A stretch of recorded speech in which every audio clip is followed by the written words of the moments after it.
안녕하세요. 조혜인입니다. 오늘은 어떤 주제로 말씀을 드릴까 생각을 해보다가 공부방 창업할 때 사업자 등록 꼭 해야 될까요? 이거를 한번 생각해 보게 되었어요. 사실 학원을 오픈하거나 교습소를 오픈할 때는 상가를 얻고 뭔가 정말 사업 같은 느낌이 들기 때문에 그런 거에 대한 고민을 아예 하지 않으실 것 같은데 집에서 하는 일이다 보니까 굳이 사업자 등록까지 해야 되나? 그런 고민들을 많이 하시는 것 같더라고요. 실제로 그 공부방 카페를 가봐도 뭐 사업자 등록을 꼭 해야 되나요? 라는 글들이 굉장히 자주 올라오는 것 같더라고요. 그래서 이제 댓글들을 살펴보면 당연히 소득이 있는 어떤 일을 할 때에는 반드시 사업자 등록을 하는 건 당연하다. 라고 말씀을 하시는 분들도 계시고 또 어떤 분들은 안 하시는 분들도 계시는 것 같아요. 그래서 저는 사실 뭐 그런 계산적인 것에 특별히 밟지를 못해서 사업자 등록을 하고 그 세금을 내야 되는 부분, 그런 부분들이 얼마나 세금을 내야 되고, 내 수입에 대해서 몇 프로를 내야 되고, 내가 또 얼마를 내야 되고, 건강보험료는 또 얼마를 내야 되고, 뭐 이런 것들을 생각하면서 하나하나 계산하는 게 저는 좀 어렵더라고요. 그리고 제가 말씀드릴 수 있는 건 일단 사업자 등록을 하시면 카드 결제를 보통 공부방에서는 현금으로 납부를 한다는 걸 어머님들 보통은 생각하고 계시더라고요. 그래서 저는 사업자 등록을 일단은 했고 현금으로 수업료를 받았지만 현금 영수증을 해드릴 수 있었어요. 이 부분에 대한 거는 사업자 등록을 하지 않고 현금 영수증을 할 수 있나요? 뭐 이런 글들도 올라왔더라고요. 저 같은 경우는 사업자 등록을 한 뒤에 카드 결제는 하지 않았지만 현금 영수증을 발급해 드리는 방식으로 수업료 결제를 했었고요. 그리고 사업자 등록을 하는 건 저는 당연하다고 생각을 합니다. 그리고 제가 학원을 오픈할 때 엄청 많은 도움을 주신 다른 지역의 뭐 월천 원장님이 계세요. 그 원장님은 그 어떤 법률에 걸릴 만한 것들은 정말 눈꼽만큼도 하지 않는다고 하시더라고요. 그렇게 큰 자리에 계시는 분들일수록 더 그렇게 이제 자기 처신을 잘 하시고 누구 하나 잘못을 꼬집을 수 없을 만큼 그런 일들 뭐 그렇게 금전적인 문제뿐만 아니라 뭐 학원 시설에 관한 것들도 엄청 교습소의 그 크기라든지 뭐 방화에 대한 것들, 소방 안전에 대한 것들 그런 것들도 굉장히 철두철미하게 지키시더라고요.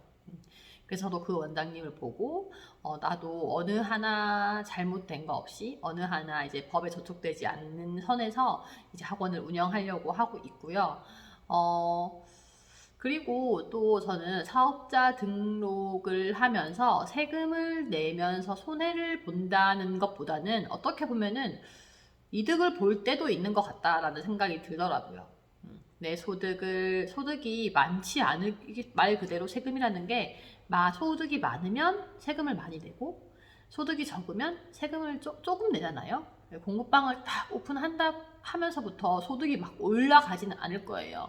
소득이 거의 없는 상태로 오래 있을 수도 있는데, 그러니까 세금 문제에 대해서는 크게 걱정하지 마시고 내가 수입이 없는데 세금이 많이 나오는 거 아닐까? 뭐 이런 거에 대한 걱정은 많이 하지 마시고 일단은 사업자 등록을 해서 좀 깨끗한 투명한 운영을 하셨으면 좋겠고요.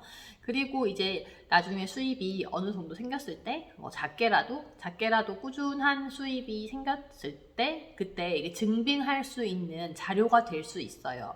예를 들면, 집에서 공부방을 하는데, 수입이 뭐 많지는 않더라도 뭐 100만 원에서 200만 원 사이의 그런 수입들이 꾸준히 난다는 거를 증명을 할 수 있는 어떤 공식적인 자료가 될 수 있거든요.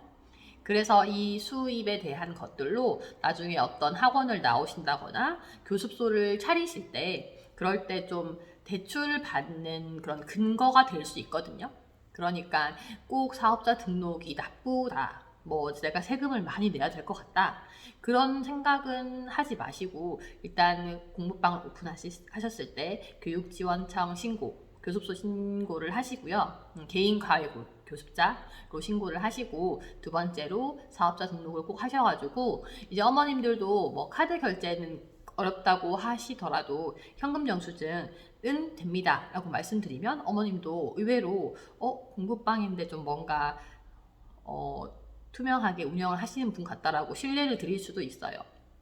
그리고 한 가지 더 팁을 드리자면, 저는 사실 카드 결제를 하지 않았던 이유가 카드 수수료에 대한 문제가 아니었고, 사실은 그 카드 단말기를 저는 꼭 구입을 해야 된다고 생각했었어요. 그래서 집에다가 단말기를 놓고 그런 식당 같은 데처럼 직접 카드가 이제 어머니가 보내주시거나 아이들 손에 들려 보내주시면 카드를 직접 결제하고, 이런 방식으로만 카드 결제가 이제 운영되는 줄 알고 있었거든요. 그래서 그런 것들이 좀 번거롭고, 카드 기계를 또 이제 집에 비치해 놓는 것도 조금 보기가 좀 그래서 저는 그런 문제 때문에 그 카드 결제를 하지 않았는데, 알고 보니까 요즘에는 이제 비대면 결제 방식이라고 해서 굳이 그렇게 카드 기계가 없어도 비대면 결제할 수 있는 방법이 있거든요. 저 같은 경우도 학원으로 나와서 카드 기계를 구매하고 한 10만 원대 했던 것 같아요. 15만 원 정도 했던 것 같은데, 그거를 구매해서 또 막 뒤에 인터넷선 연결하고 전기선 연결하고 해서 설치를 해뒀었어요. 그리고 이후에 다른 원장님이 비대면 결제 방식을 알려주셔가지고 그거를 이제 이용하게 됐는데 굉장히 편하더라고요. 그래서 어떤 방식이냐고 하면, 제가 그 어플을 설치를 하고 그 어플 내에서 저희 어머님들 연락처만 있으면 그 결제 링크를 보내드릴 수 있어요. 그러면 그 결제 링크 안에서 어머님들이 접속을 하셔가지고 거기서 이제 홈쇼핑, 쇼핑몰, 인터넷 쇼핑몰 이용하듯이 접속하셔서 어떤 편하신 카드 아니면 뭐 현금, 뭐 계좌이체도 모두 가능하게 이용할 수 있는 그런 비대면 결제 방법이 있거든요. 그러니까 어머님들도 날짜 기억하고 계시다가 아이 손에 카드를 보내주시지 않으셔도 되고, 또 어떤 어머님들은 그 카드 결제를 하려고 직접 방문하시는 분들도 종종 계셨어요. 그래서 제가 이제 뭐 수업하는 중인데 카드 결제 사실 얼마 걸리진 않지만 일단은 왔다 갔다 하는 시간들이 필요하잖아요. 그래서 그런 시간들도 없으니까 굉장히 좋았고요.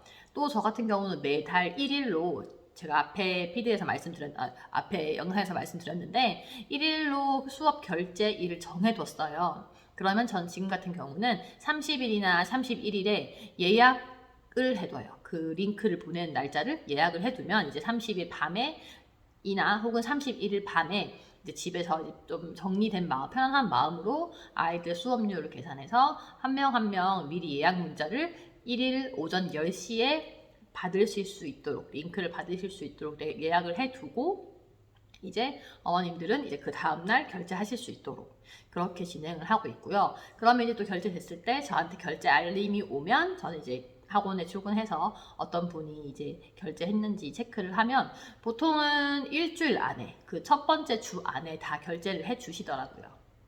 그래서 이제 공부방 창업하시려는 분들이 처음에 사실 이런 것도 저도 몰랐어요. 그래서 이런 그 카드 결제하는 방법이 꼭 카드 기계가 있어야 된다고 생각하시는 분들이 계실 수도 있고, 그 다음에 꼭 사업자 등록을 해 두시고 현금 영수증을 해 드리면서 조금 더 어머님들한테 신뢰감을 줄 수 있는 부분도 한번 생각해 보시고, 또 아까 제가 말씀드렸던 것처럼 적지만 계속 꾸준한 소득이 있다는 것을 증빙을 해서 나중에 선생님들이 뭐 학원을 오픈한다거나 교습소를 오픈할 때 분명히 도움이 될 수 있는 부분도 있으니까 꼭 사업자 등록을 하시고 투명하게 운영하셨으면 좋겠습니다. 그럼 감사합니다.